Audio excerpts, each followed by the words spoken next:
Welcome to Biology पाठशाला। Today's class is dedicated 12th class student और आज की पाठशाला में हम बात करेंगे उसी सेट की जो चल रहा है और इस सेट का नाम है GSZ7 सेट 7। ठीक, तो जो GSGZ है, ठीक है, इसके बारे में हम समझेंगे। ठीक, हम लोग यहाँ तक पहुंच चुके थे कि जीन अभियांत्रिकी से आप क्या समझते हैं, रिकॉम्बिनेट डीएनए टेक्नोलॉजी की सहायता से इंसुलिन उत्पादन की विधि का वर्णन कीजिए। चूंकि आज मेरा मार्कर थोड़ा डिस्टर्ब कर रहा है तो मुझे आज एक्सप्लेनेशन देना पड़ेगा, तो आप सभी तैयार रहिए और अगर आपको कोई भी प्रॉब्लम होती है तो आप इसका डाउट क्लियर कर सकते हैं। पहला क्वेश्चन आपसे पूछा गया है कि निम्नलिखित में से किन्हीं दो पर संक्षिप्त टिप्पणी लिखिए। आपसे पूछा गया है कि डीएनए फिंगरप्रिंटिंग क्या होती है। देखिए, डीएनए फिंगरप्रिंटिंग को 1883-84 में एलएफ जेफरेस ने दिया था और या खोज की थी। ठीक है, और जो डीएनए फिंगरप्रिंटिंग होता है, ठीक है, ये क्या करता है, ये किसी भी आज सुप्रीम कोर्ट की जो अनुमानित है कि 41 मामलों को डीएनए फिंगरप्रिंटिंग के द्वारा सुलझाया गया है। डीएनए फिंगरप्रिंटिंग का जो सेंटर है वो मॉलिक्यूलर बायोलॉजी का जो हैदराबाद में सेंटर है वहां पे है। तो हैदराबाद में डीएनए फिंगरप्रिंटिंग का सेंटर है। ये करता क्या है, ये DNA fingerprinting DNA forensic lab से रिलेटेड होता है और इसमें, ठीक, हेयर्स के सेगमेंट, ठीक है, आरबीसी सेल्स के सेगमेंट, स्पर्म के सेगमेंट, ठीक है, सेल्स के टूटे हुए सेगमेंट्स का स्टडी किया जाता है और इससे विशिष्ट या इंडिविजुअल किसी भी मनुष्य की क्या की जाती है, जानकारी प्राप्त की जाती है या उसकी पहचान की जाती है।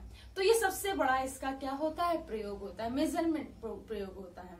इसमें होता है किसी भी व्यक्ति की हमें अगर मान लीजिए किसी का कोई बॉडी पार्ट मिला और हमें ये पहचान करने की वास्तव में यही पार्ट इस व्यक्ति का है, तो हम उसके डीएनए सेगमेंट की डीएनए फिंगर मतलब सर्दन ब्लांटिंग तकनीक के बेस पर डीएनए से डीएनए की मैचिंग करा करके हम लोग इसे देखते हैं कि वास्तव में ये इसका है या नहीं। ठीक, कई सारे पारिवारिक मामलों में, ठीक है, प्रॉपर्टी के मामलों में, ठीक, इन डीएनए फिंगरप्रिंटिंग का क्या किया जाता है, यूज किया जाता है। तो ये इसके प्रोमिनेंट चीजें होती हैं।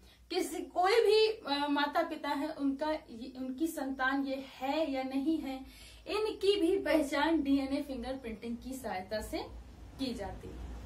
नेक्स्ट क्वेश्चन पूछ रहा है कि जीन थेरेपी किसे कहते हैं। देखिए, जीन थेरेपी जो होती है किसी भी जीवधारी में, ठीक है, दोषी जीन को हटा करके उसमें मुक्त प्रकार के उच्चतम प्रकार के जीन को प्रत्यारोपित करने की एक थेरेपी होती है, उसे जीन थेरेपी कहते हैं। और ये जिस टेक्नोलॉजी के द्वारा यूज किया जाता है उसे जीन टेक्नोलॉजी कहते हैं। ठीक, तो जीन थेरेपी के द्वारा आज कई सारे रोगों की क्या की जा रही है, इसका यूज किया जा रहा है। ठीक है, जैसे कि लंग कैंसर में इसका यूज किया जा रहा है, ठीक है, एडीए में यूज किया जा रहा है, ठीक है, SCID भी बोलते हैं, ठीक है, और बहुत सारी ऐसी डिसीज हैं, ठीक, वायरल डिसीज हैं, इन सब में इसका यूज किया जाता है। और कई सारी चीजों के इक्विपमेंट की हेल्प से जीन, जहां पर इस जीन का कोई भी सेगमेंट, कोई भी नंबर का अगर खराब है तो वहां पर उसको हटा करके नया जीन उसी स्थान पे लगा दिया जाता है, इसे जीन थेरेपी कहते हैं। तो हेपेटाइटिस का इसमें, जैसे हेपेटाइटिस पहले बहुत खतरनाक थी, ठीक है, लेकिन अब हेपेटाइटिस में काफी हद तक सुधार आए हैं, तो ये भी जीन थेरेपी के थ्रू आए हैं। ठीक है, बायोपायरेसी क्या होती है। बायोपायरेसी भी एक टेक्निक है, एक थेरेपी की, और इसमें क्या होता है कि कोई भी, जैसे कोई भी चीज की कोई ऑर्गन है पर्टिकुलर, ठीक है, कोई पार्ट है, वो खराब हो गया तो उसकी क्या होती है, उसको हटा करके वहां पे रेडियो एक्टिव अल्ट्रावायलेट रेडिएशन के थ्रू क्या जाता है, इसे ट्रीट किया जाता है और उसे हटा करके ठीक किया जाता है, तो इसे बोलते हैं बायोपायरेसी। ठीक है, आपसे नेक्स्ट क्वेश्चन पूछा गया, वायु प्रदूषण क्या है, वायु प्रदूषण के कारण मानव स्वास्थ्य पर इसके प्रभाव की विवेचना कीजिए।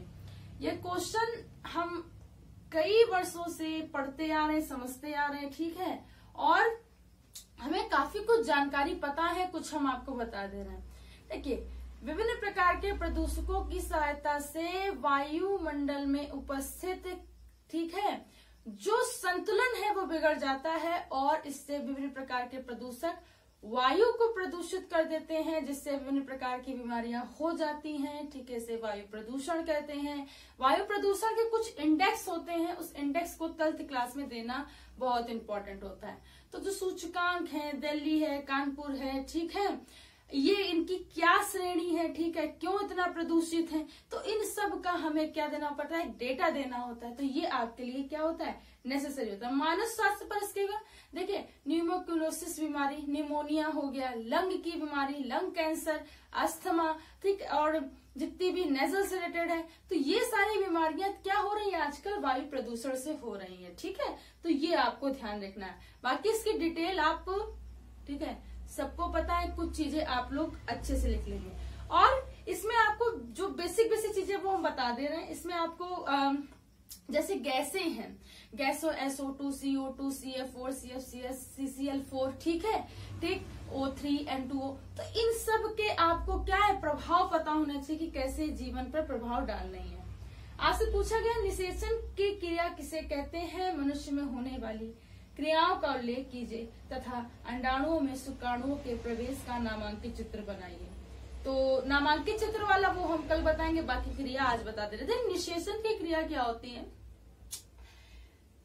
नर युग्मक का मादा युग्मक को निषेचित करने की क्रिया को निषेचन कहते हैं। क्या कहते हैं, निषेचन कहते हैं। ठीक है, और निषेचन जब होता है तो निषेचन के फलस्वरूप सबसे पहले जैसे ही निषेचन हुआ, ठीक, उसके कुछ घंटों के अंतराल 24 से 48 घंटे के बाद जाइगोट का फॉर्मेशन होता है। जाइगोट जिसे हम युग्मनज कहते हैं, यानी कि वो N मिल करके 2N बनाता है। बात समझ में आ रही। अब ये 2N जो होता है इसे हम लोग युग्मनज कहते हैं, जाइगोट।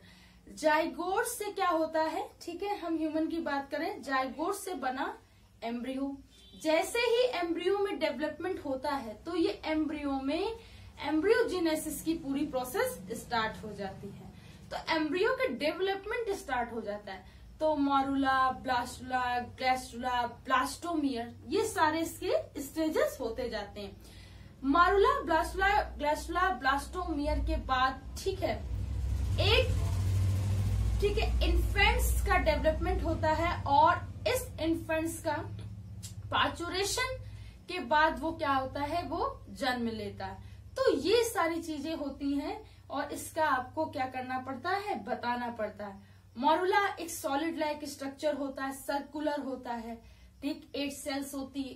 ब्लास्टुला में ब्लास्टोमियर होती है, ब्लास्टोसील कैविटी होती है। गैस्ट्रुला, ठीक है, गैस्ट्रुलेशन के लिए, ठीक, ब्लास्टोमियर एक क्लियर बनती है बाद में, और उसके एक ब्लास्ट अगर हम कह दें, ठीक है, उसके बाद आफ्टर फ्यू वीक क्या होता है कि एक इन्फेंट्स डेवलपमेंट हो जाता है पूरी।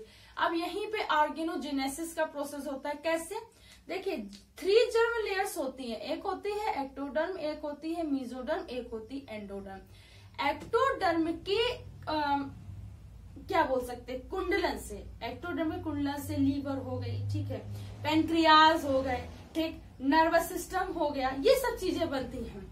एंडोडर्म से, ठीक है, एंडोडर्म से जैसे कि इंटरनल ऑर्गन जो हैं, ठीक, वो बनेंगे, और हार्ट हो गया, ठीक है, ये सब चीजें हो गई, किडनी हो गई, बात समझ में, ब्लड से रिलेटेड जो चीज वो सब बनेंगी, ठीक। और क्या कहते हैं, मीजोडर्म से, ठीक है, मीजोडर्म से क्या होगा कि मीजोडर्म से हार्ट इसमें बनेगा, मीजोडर्म में हार्ट आएगा, ठीक है। तो मीजोडर्म में हार्ट की चीजें हो गई, ठीक है, ये सब मीजोडर्म से बनती हैं। तो मीजोडर्म और ब्लड हो गया, ठीक है, आरबीसी का फॉर्मेशन, ये सब मीजोडर्म से डेवलपमेंट होता है।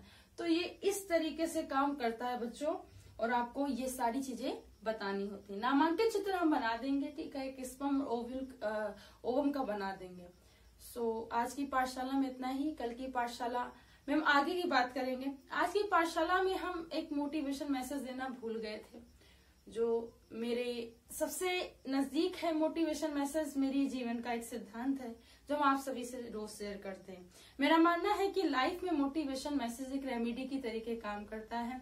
और आज की मोटिवेशन सीरीज का ये मोटिवेशन इस प्रकार से है कि मेरे प्यारे बच्चों, आप जो कुछ करना चाहते हैं, जो आपको वास्तव में संतुष्टि देता है, उसे आप जरूर किया करिए। इससे आपको सबसे पहले तो एक सेटिस्फेक्शन और दूसरी खुशी मिलती है।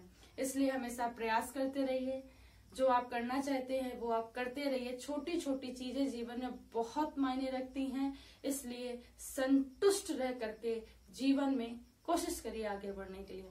Thanks to all student to watch my Pathshala. Biology पाठशाला की लेटेस्ट अपडेट प्राप्त करने के लिए बायोलॉजी पाठशाला का उस बेल आइकन घंटे के बटन को दबाए रखिए ताकि आने वाली लेटेस्ट अपडेट आप तक पहुंच सके। अगर आपको किसी विषय के किसी भी टॉपिक में कोई अगर दिक्कत आ रही है तो आप इसका वीडियो प्राप्त कर सकते हैं, आप मैसेज कर सकते हैं। So thanks to all student to watch my Pathshala. Thanks again. प्रणाम।